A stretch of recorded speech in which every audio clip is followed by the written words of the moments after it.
The 1980s became the golden age of the arcade, and kids spent quarter after quarter playing video games. There wasn't anything like going to an arcade with your friends on a Friday or Saturday night and spending a roll of quarters. These arcades were exciting and fun. If you didn't play these games in an arcade, then perhaps you played them in a bar, restaurant, or even a convenience store. For the most part, many of these games from the 1980s have disappeared from those locations. However, there has been a growing trend of opening retro arcades, and for a flat fee you can play until they close or when your fingers get tired. In this video, we are going to take a look at some of the most popular video games of the 1980s. PacMan is considered one of the most famous and iconic video games of all time. It was developed by Namco in 1980 and it was released in Japan under the name of PacMan. When it was released internationally, PacMan became PacMan. The player is tasked with controlling PacMan, who must eat all of the dots in the maze while avoiding 4 colored ghosts.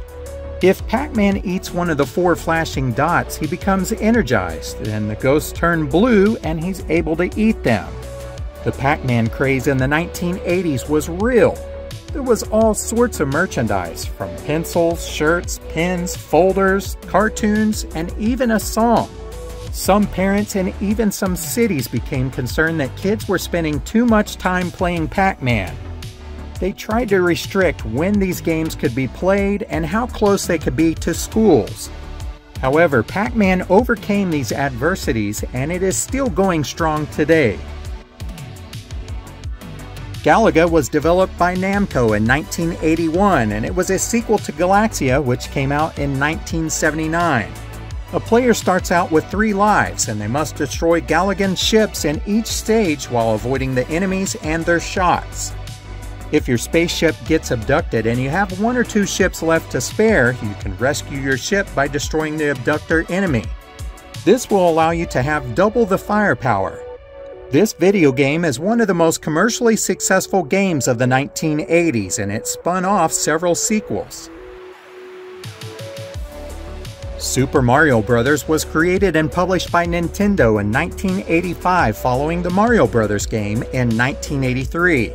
The game features an Italian-American plumber named Mario and his brother Luigi. The objective of the game is to exterminate various creatures coming out of the sewers by flipping them on their backs and kicking them away. The arcade game and the version on the Nintendo Entertainment Systems were a huge hit among video game enthusiasts. Some consider this to be the greatest video game of all time, and it is certainly one of the best-selling. Since its release, they have sold more than 40 million copies worldwide. It has also been released on some of Nintendo's newer game systems. Frogger is a 1981 arcade game that was developed and released by Konami and then published by Sega. The object of the game was to direct the frogs to their homes across busy streets and a river full of hazards. Frogger was one of the most popular games of the 1980s. It reportedly sold more than 20 million copies worldwide. The game set the bar in the video game world, and it found its way into pop culture, including TV shows and music.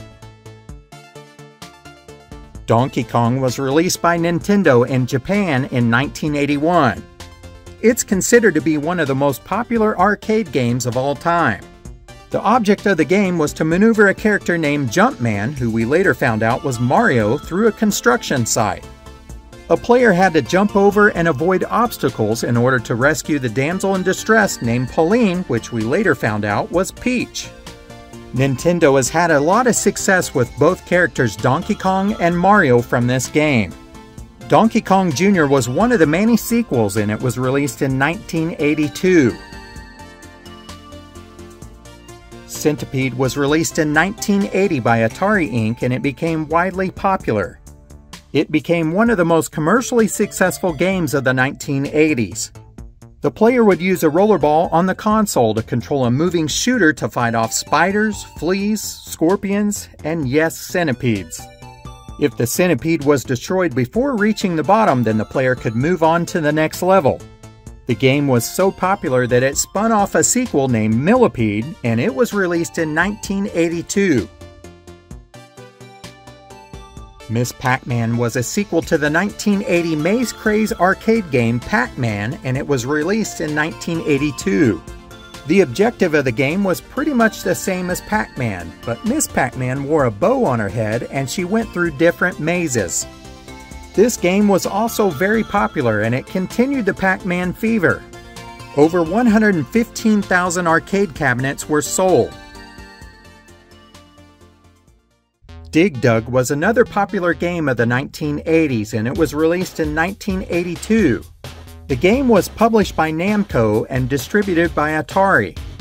A player was tasked with controlling a character to defeat all enemies in the stage by either inflating and popping them or crushing them under big rocks. This game ate up many of those quarters that kids brought into the arcade. Defender was developed and released by Williams Electronics in 1981. It may have been one of the most difficult games at the time, but it was certainly fun. The objective of the game was to defeat waves of aliens in an unarmed planet while you're protecting astronauts. They sold over 55,000 units and it became one of the company's best-selling games. Defender did have a number of sequels, but they weren't quite as popular as the original one. Tempest was designed and programmed by Dave There in 1981.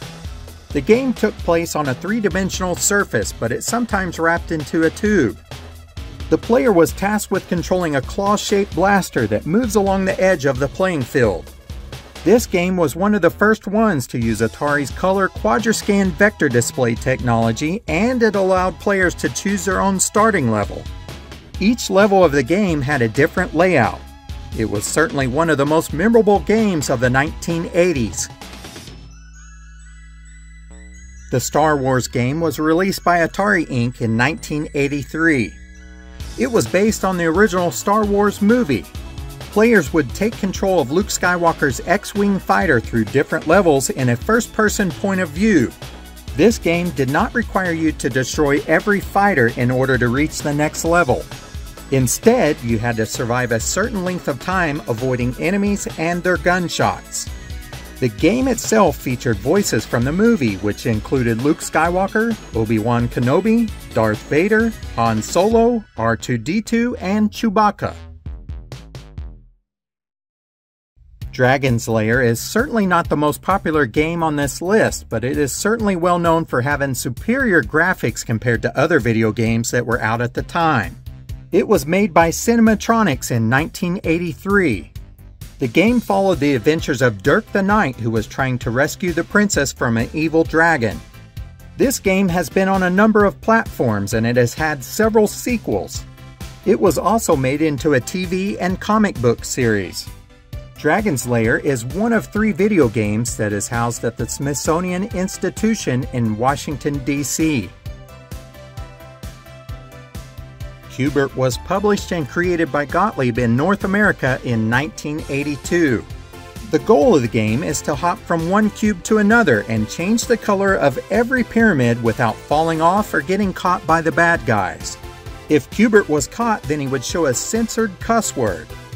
This game was the company's most successful one, and it resulted in several sequels, toys, merchandise, and even an animated television show.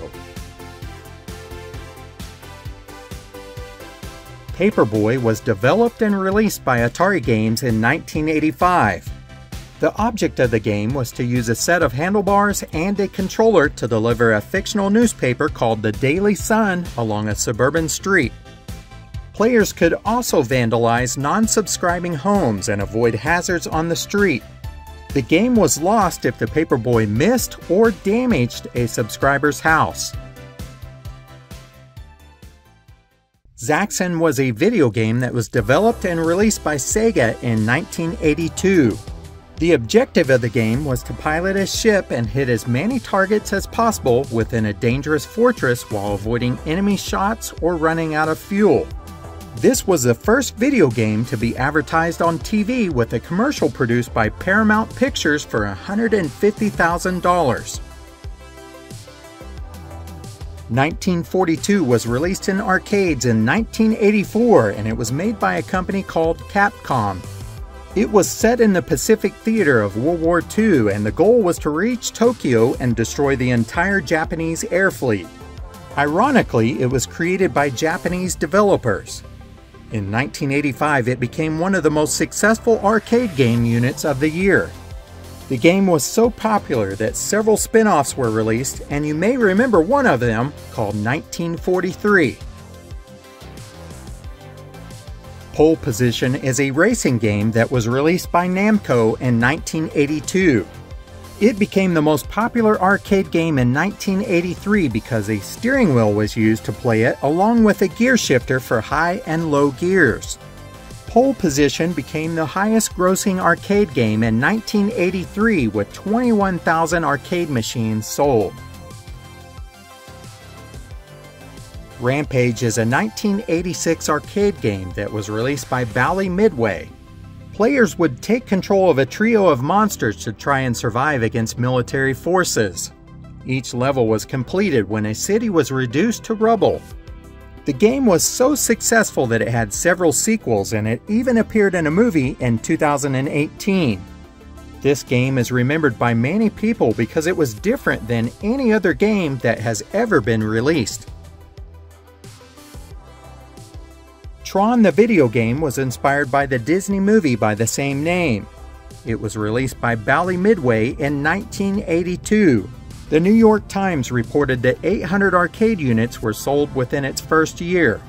In 1983, the game made millions in sales and even more in quarters with gameplay in arcades.